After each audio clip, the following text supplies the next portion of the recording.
661 au profit de l'unité italienne, était surnommé Re Lasagna, le roi lasagne, en raison de sa passion pour cette préparation.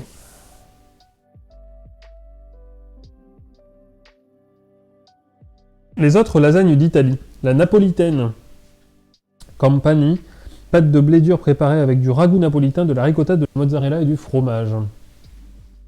Vinci Grassi, avec des abats de bœuf et de poulet et des champignons. La pâte contient de l'huile, des œufs et du vin blanc. Lasagne aux lentilles de Viterbe dans le Latium. Lasagne à la Beneventine, semblable à la version napolitaine mais aspergée de bouillon de poulet avant la cuisson.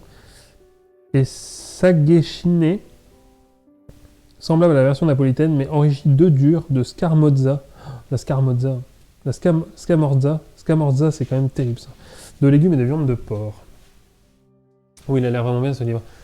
Ouais, c'est un livre de... Alors, j'aime pas trop le perso. François-Régis Gaudry, j'ai un peu de mal parce que je le trouve trop... Ouais, bref. J'ai un peu de mal avec lui. Mais alors, quand j'ai vu son bouquin qu'on m'a offert, j'ai fait « Ah, François-Régis Gaudry ». Mais quand j'ai vu le livre, j'ai fait « Ah, on va déguster l'Italie ». Trop bien. Donc, vraiment, le bouquin est ouf. Mais le perso en lui-même, j'ai un peu de mal avec lui. Mais moi aussi, j'ai un livre de basique de l'Italie. Et dans les recettes de lasagne verte bolognaise, il y en a de la béchamel. Lasagne verdi à la bolognaise, il y a de la béchamel. Et on a dit 115. 115, il y a une deuxième recette de pâtes, de lasagne.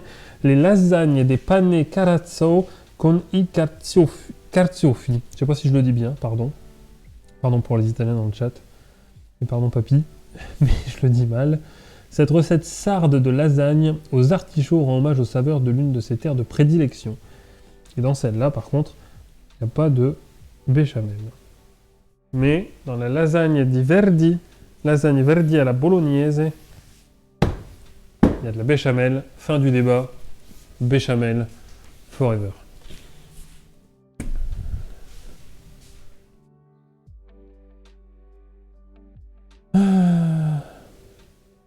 Voilà, la scamorza, c'est un délire. C'est monstrueusement bon ça.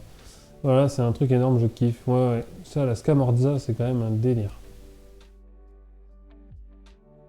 Bon, on va peut-être s'attaquer à notre sauce.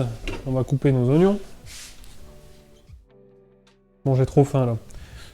Ça va. Pour l'instant, je ne me suis pas encore trop donné faim.